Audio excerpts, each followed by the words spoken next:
Jadi memang kalau mau menggerakkan pariwisata itu memang harus all out, utuh dari atas sampai ke bawah.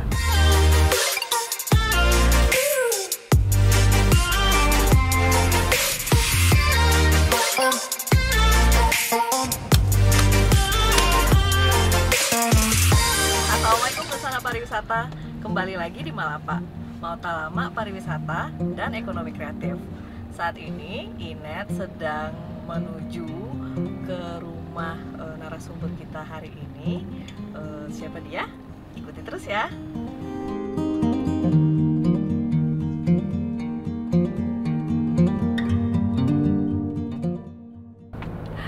Pesona Pariwisata. Nah, saat ini Inet sudah bersama narasumber kita.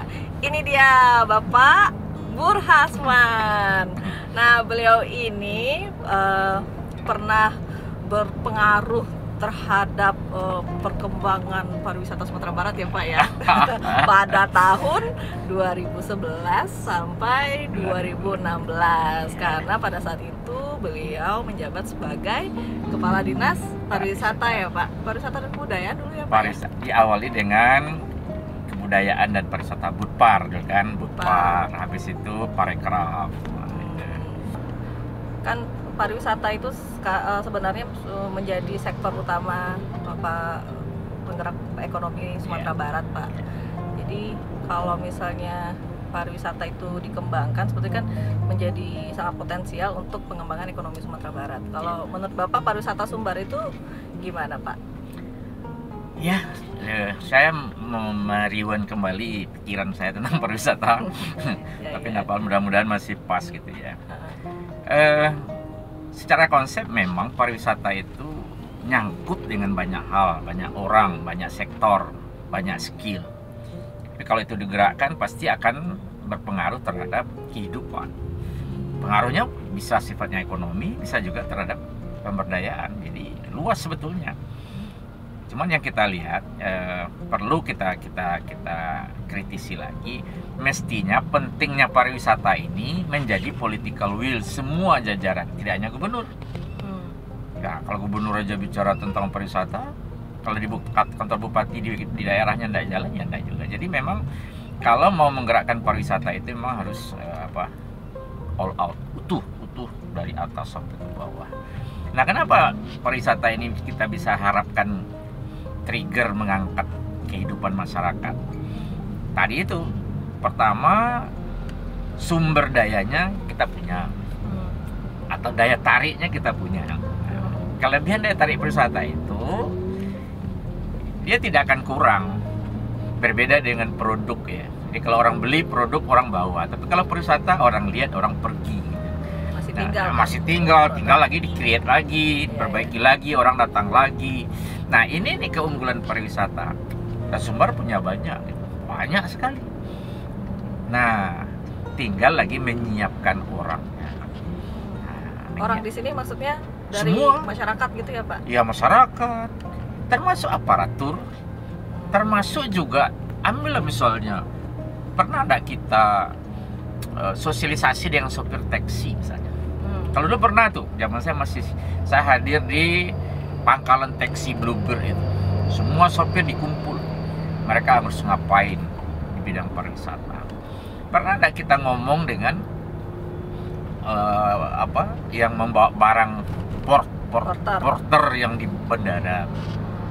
Pernah ada kita ngomong dengan masyarakat di pasar. Ini semua tuh. Nah, ini yang dulu belum sempat kita kerjakan. Jadi saya berharap betul. Apalagi kalau kita bicara tentang betul-betul berbasis lingkungan, berbasis masyarakat. Jadi sebetulnya pariwisata itu mulai dari atas, itu berbasis community-nya tuh, berbasis masyarakat. Kalau misalnya di tingkat nasional, ya semua terlibat. Di tingkat provinsi semua terlibat. Di tingkat lokal pun kalau misalnya di desa di mana, itu juga semua terlibat. Jadi community based tourism itu ya berlaku di sektor pariwisata. Ya, jadi menurut saya kalau memang pemerintah ingin menumbuhkan, mengangkat kesejahteraan, maka pariwisata lah sektor. Menarik tadi, Bapak tadi menyebutkan ada istilah community based tourism. Yeah. Berarti pariwisata berbasis masyarakat ya Pak. Berarti memang masyarakat yang didorong sebagai penggerak pariwisatanya gitu ya Pak. Nah itu kalau untuk di Sumatera Barat Pak, apakah itu apa namanya apa ya sebutannya ya, bukanlah ya, patut nggak diterapkan di Sumatera Barat? Ya, kalau kita dengan, mau dengan perilaku atau apa namanya dengan kondisi masyarakat Sumatera Barat gitu ya Pak. Ya, jadi kalau kita mau mengambil pariwisata sebagai salah satu sektor yang mau didorong, maka konsep pemberdayaan masyarakat wajib. Jadi kalau masyarakatnya belum siap, disiapkan gitu. Nah, harus begitu. Kalau tanpa begitu tidak jadi dia. Tapi nanti setelah jadi, setelah nampak orang akan tahu itu. Idealnya kalau di pikiran Inet ya Pak, kalau memang community base itu bukannya di suatu kampung, jadi mereka sama-sama berpikir tentang pariwisata. Apakah idealnya itu tuh memang kita harus masyarakat tersebut mendeklarasikan bahwa kampung mereka itu adalah desa wisata? Apakah bisa, seperti itu Pak? Bisa. Kita ambil contoh. Lihat kawasannya dulu. Bisa ke kawasan pantai, kawasan danau. Kita ambil contoh misalnya Singkara. Ya. Kita mau mengembangkan kawasan Singkara itu sebagai desa wisata. Gimana caranya? Pertama, tentu orang-orang di Singkara sepakat dulu menampung wisatawan yang ada di situ. Lalu apa yang mau ditunjukkan? Apakah atraksi danau? Apakah ada trekking di sepanjang seputar danau? Atau ada atraksi budaya di lokasi tertentu? Misalnya lagi, gimana dengan akomodasi misalnya? Nah, di sini mulai kita melibatkan masyarakat. Coba deh diinventaris rumah-rumah yang layak. Ada nggak kamar kosong, agak 1 atau 2? Benahi itu. Berapa? Inventaris semua. Ya. Nah, nanti bentuk mereka dalam satu jaringan yang disebut dengan komunitas homestay, rumah tinggal. Nanti ada pengelola yang memasarkan ini. Atraksinya apa, paketnya apa yang dinikmati satu malam 2 hari, 2 malam 3 hari dia menikmati apa. Nah, kalau nanti ada tamu, dia akan masuk di rumah-rumah penduduk. Makan paginya gimana? Beri sesuatu yang sifatnya lokal. Lontong sayur, ketan goreng pisang gitu kan. Itu menghidupkan masyarakat yang jualan di pinggir jalan itu dengan catatan tetap higienis. Nah, kolaborasi seperti inilah, kalau misalnya 2 malam saja dalam 1 minggu, dia punya 2 kamar, 1 kamar sekian ratus, kalikan aja tambahan income-nya. Belum lagi transportasi, belum lagi yang atraksi di danau, pakai speedboat, pakai apa gitu kan. Belum lagi souvenir. Nah, bagaimana mengelola ini dalam satu kesatuan keseluruhan yang memungkinkan masyarakat menikmati itu, enjoy, dan dia bangga dengan daerahnya. Dan dia akan mengawal itu supaya jangan ada yang rusak. Maka masuklah visi pariwisata. Pariwisata menjamin keberlangsungan lingkungan. Pariwisata menjamin keberlangsungan budaya. Ada atraksi budaya. Hiduplah kelompok-kelompok kesenian. Ya. Oh, di sana ada terkenal ikan endemik yang menjadi ciri khas. Ikan apa namanya?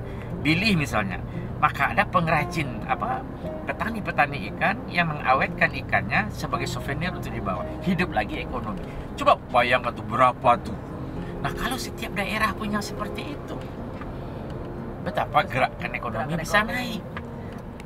Jadi tergantung kita melihat, nampak enggak visi kita. Apa nih daya tarik? Apa nih yang mau dijual? Memang dari mindsetnya dulu ya Pak ya. Jadi kalau itu Pak yang Bapak sampaikan tadi kan, kalau untuk mengembangkan pariwisata ini dengan konsep yang community based tourism itu sebetulnya kan melibatkan semua lapisan masyarakat, mulai dari atas sampai ke tingkat paling bawah. Aktivitas masyarakat pun sebetulnya bisa dijual ya Pak, untuk menjadi atraksi atau daya tarik yang bisa dijual kepada wisatawan gitu ya Pak. Kalau misalnya di daerah-daerah lain, apakah bisa mengembangkan wisata dengan budaya lokal atau gimana Pak? Kadang kita kan Ya. banyak budaya meniru ya Pak. Oh, ya. Sukses di sana nanti ditiru di tempat lain gitu Pak. Ya, jadi begini, pariwisata itu harus unik, tidak boleh duplikasi. Nah, ini yang harus dipahami nih oleh pengelola pariwisata berbasis masyarakat, harus unik, pure, asli, ya, original, dan jangan duplikasi. Create boleh, ya, tapi Menciptakan yang baru gitu ya Pak. menciptakan yang baru boleh, atau memodifikasi juga boleh, tapi modifikasi dari yang ada di situ. Jadi jangan kita berpikir terlalu sulit tentang pariwisata. Ada pasar-pasar tertentu yang kita mau sasar, misalnya. Ada orang yang ingin tahu seperti apa sih kehidupan orang Minang pagi hari gitu kan. Nah, maka dia akan tinggal di homestay, dia akan ngomong dengan masyarakat itu malam, dan dia akan lihat pagi ngapain orang Minang. Azan subuh dia pergi ke masjid. Ngapain dia ke masjid? Nanti dia akan terjemahkan lokal wisdom ini sesuai dengan persepsi dia. Nah, itu laku dijual. Nah, terus apa makanan paginya? Misalnya singkong, misalnya ubi ketela apa ya, misalnya lagi dia lontong sayur gitu kan. Dia akan lihat itu. Ternyata dia suka makan singkong. Sebenarnya singkong ini ada apa di dalam? Dia akan coba cari zat. Pantasan masyarakat di sini begini. Misalnya lagi dia suka sayur apa gitu kan. Lalu dia coba teliti, ternyata masyarakat di sini tidak ada penyakit ini. Dia kait-kaitkan. Maka kebiasaan itu bisa menjadi objek bagi wisatawan-wisatawan tertentu yang memiliki interest terhadap bidang tertentu. Nah, oleh karena itu seperti tadi, pengelola community based tourism itu melihat karakteristik daerah, apa yang ditawarkan. Nah, biasanya dia satu gabungan. Atau ada trekking, tempat orang jogging, ada tempat tempat kuliner yang memang spesifik, ada atraksi budaya yang memang tidak ada di tempat lain, ada kehidupan masyarakat yang bisa ditunjukkan kepada wisatawan, ada aktivitas ekonomi misalnya. Mungkin bisa mengajak wisatawan ikut terlibat Terlibat, dalam aktivitas iya. masyarakat juga bisa ya Pak ya. Dan memang itu kan prinsip wisata itu melihat, mencoba, merasa. Dan kalau ada yang dia ada souvenir, dia bisa beli bawa pulang. Bagaimana menerjemahkan ini ke dalam tatanan pengelolaan pariwisata berbasis masyarakat? Jadi memang pengelolanya harus pinter membaca situasi ya Membaca Pak, situasi. mengemas apa yang ada di sekitar mereka untuk dijual gitu ya Pak ya. Ambil yang sederhana aja. Ya. Misalnya kita melihat Bukit Tinggi, ada keripik dari singkong ini kan. Sanjay itu di setiap counter penjualan sanjay, coba diberi kesempatan wisatawan itu melihat ke dapurnya. Tapi di sini ada ketentuan, dapurnya itu harus bersih, supaya jangan lari pula orang. Ya. Ketika dia ada di dapur, mungkin tidak dia diberi kesempatan mencoba menggoreng. Atau mulai dari ngupas mungkin Atau Pak. iya, mulai dari ngupas. Atau dari mencabut singkong. Bisa jadi, gitu ya. Panen dulu singkong. Pernah tidak mencoba cabut singkong? Cabut singkong ya. Mengupasnya, memotongnya, menggorengnya, memakannya. Itu sebuah pengalaman yang akan sangat baru, menarik bagi orang yang memang tidak ada di dalam pikirannya. Dan sulit di kampungnya dia coba begitu. Dan itu pernah dicoba dan itu menarik. Jadi bisa bikin paket membuat singkong dari kerupuk sanjay dari awal gitu. Ya. Terus orang bayar lagi ya Pak? Iya, bayar lah gitu. Nah, jadi ini bagaimana melihat peluang, bagaimana melihat pasar, dan bagaimana mengemasnya. Karena pariwisata itu adalah kesan, leisure, senang, menciptakan kesenangan orang di dalam paket-paket perjalanan itu tanpa ada cacat. Nah, itu yang penting. Nah, kalau itu bisa, luar biasa. Tidak semua orang misalnya tuh lihat tuh pohon jagung. Iya. Orang tahu jagung, orang tahu popcorn misalnya, tapi nggak tahu buahnya seperti apa, pohonnya seperti apa. Bisa dijual juga ya Pak? Bisa itu. Cara membuat perkedel dari awal. Silakan aja. Sanjay tadi. Silakan. Jadi kan sudah saya sampaikan juga dulu itu kan, kalau orang berwisata itu kan ada dua hal. Satu, makanan lokalnya. Dua, budaya lokalnya. Pengalamannya ya, Pak. Ya. Ini kayak misalnya kita nih kan lagi jalan ke arah Padang Pariaman nih, Pak. Di kiri kanan kita nih banyak, ada tadi apa, kebun jagung, ada kebun pepaya, di depan juga ada kebun buah naga ya, Pak ya. Itu sebetulnya itu juga bisa dijadikan daya tarik sebetulnya, Pak, bagi masyarakat. Semua tergantung kemasannya. Ambil aja yang paling, ini karena pohon sawit nih. Ya. Ini ada kebun sawit, cuman karena sawitnya tidak banyak, maka tidak ada apa di dalamnya. Kalau misalnya di daerah Pasaman Barat, di daerah Damasraya, itu di kebun sawit itu ada misalnya ayam hutan. Itu bisa dijual lagi. Ayo berburu ayam hutan di malam hari di kebun sawit. Itu paketnya misalnya. Iya. Tapi bagi orang asik tuh. Apalagi wisatawan mancanegara ya, Pak ya. Nah, atau memang yang suka adventure betul, berburu babi malam. Itu sudah ada tuh. Tapi tidak dikemas secara massal sehingga tidak daya tariknya itu tidak dengar gitu. Iya. Coba. Karena yang banyak itu malah mungkin menjual event buru babinya, bukan mengajak wisatawan ikut buru babi gitu ya, Pak ya. Nah, coba kalau itu kita jual namanya wisata ekstrim, berburu babi malam hari, ya, berburu malam atau berburu babi malam di kawasan hutan mana gitu kan. Masyarakat terbantu penghapusan hama babi, orang yang punya daya tarik di sana terpuaskan syahwat berburunya kan gitu. Nah, dan di seputaran itu akan hidup ekonomi masyarakat yang menopang kegiatan itu. Ini jadi kepikiran bikin paket BBM, buru babi malam. Itu ya. Bisa tuh. Ayo mau ikut wisata BBM buru babi malam, bisa. Oh iya, yang tinggal mengemasnya ya, Pak ya. Mengemas. Jadi jangan hanya memikirkan bahwa buru babi itu adalah sebuah event saja. Jadi bisa juga melibatkan wisatawan untuk terjun langsung menikmati pengalaman berburu babi. Ya kan Pariaman terkenal dengan parimata monyet misalnya kan. Itu juga bisa dijual tuh. Ya. Bagaimana orang melihat orang Pariaman dengan kebijakan lokalnya bisa berdampingan dengan yang namanya monyet, yang secara umum orang takut, tapi di sini menjadi teman di dalam mencari nafkah misalnya kan. Itu kan bisa juga jadi atraksi tuh. Tapi jangan satu atraksi, ada satu paket. Makanya travel pattern, pola perjalanan. Dalam setiap tahapannya itu ada yang dinikmati. Nah, yang dinikmati ini harus tidak selalu sama.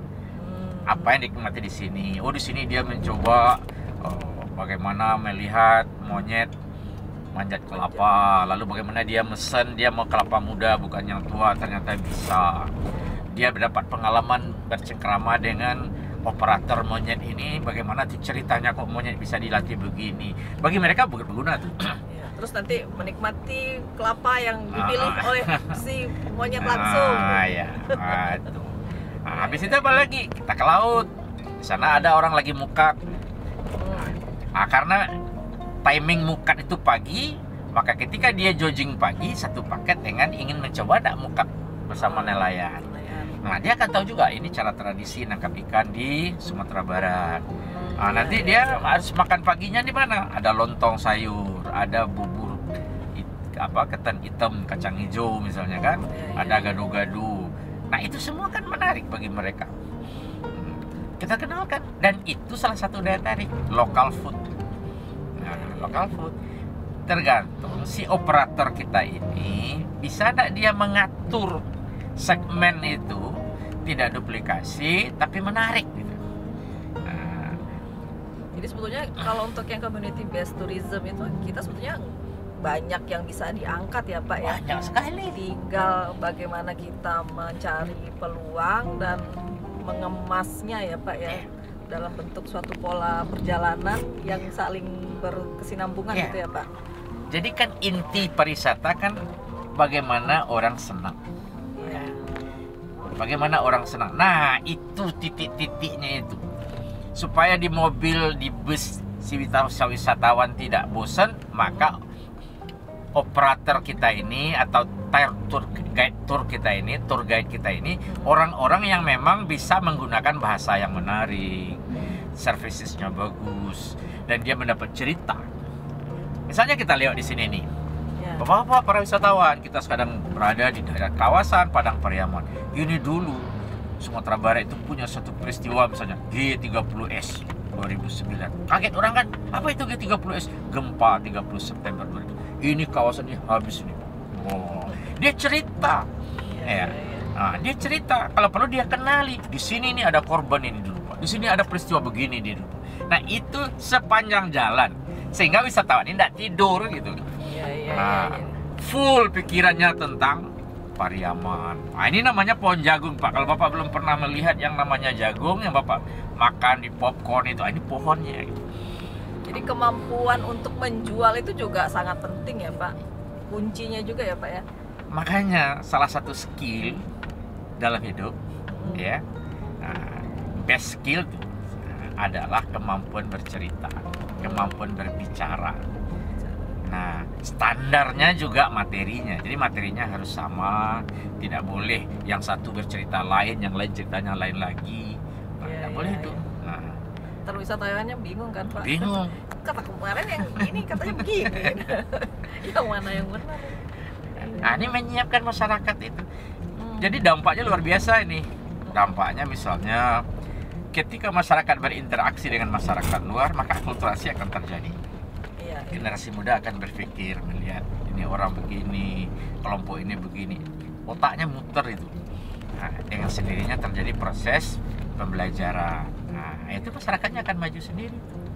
Nah, kalau di Sumbar sendiri kan kayaknya masih belum banyak ya, Pak. Belum massal gitu. Belum massal yang seperti belum itu. Massal. Kalau menurut Bapak, tantangan kita di Sumatera Barat untuk pengembangan community based tourism ini apa itu, Pak? Kenapa mungkin kita belum seberkembang kayak di Bali misalnya atau Jogja misalnya gitu, Pak?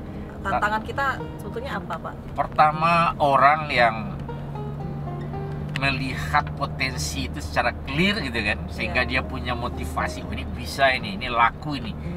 Kita belum punya banyak orang ya. Dan kita harus mampu membangkitkan bagaimana setiap orang yang memang punya minat di situ melihat potensi-potensi itu. Itu hambatan kita yang pertama. Yang kedua, kemampuan memanage masyarakat. Karena masyarakat kita ini kadang-kadang juga sudah terlanjur sering ditipu gitu ya. Kadang-kadang dia ditipu dalam tanda kutip. Dalam tanda kutip gitu ya. Dia wah, nah cerita aja nih. Nanti paling-paling saya juga dikibulin katanya gitu. Ketidakpercayaan masyarakat. Makanya ya, Pak. trust itu nggak boleh dihindari. Harus ada trust gitu ya. Balik lagi ke community based tourism tadi, Pak. Berarti kita juga tidak hanya menyiapkan masyarakat saja ya, Pak ya, tapi para penggiat pariwisata seperti kayak tour travel, terus mungkin kayak supir bis pariwisata juga ya, Pak, atau supir taksi pun mungkin kalau yang mungkin wisatawannya datang tidak memakai jasa tour travel, mereka juga harus punya kemampuan untuk bercerita, untuk menjual pariwisata Sumatera Barat gitu ya, Pak ya. Ya, jadi kalau kita bicara tentang community based tourism, maka itu kepala daerah misalnya, bupati, wali kota, atau gubernur, itu cara berpikirnya tidak lokal destinasi, tapi berpikirnya seluruh kehidupan masyarakat yang aware terhadap kunjungan orang. Nah, yang kita baru lihat itu memang kita harus belajar dengan Bali gitu ya. Memang mereka, dia tidak mau mengganggu orang-orang. Dia memberikan kesempatan orang-orang datang untuk menikmati alamnya. Nah, walaupun ini mendapat tantangan, kalau di kita kan biasanya kaum adat, kaum agama menjadi tantangan itu. Ini gara-gara ini akan terjadi, ini akan terjadi. Itu kan tergantung membentengi diri.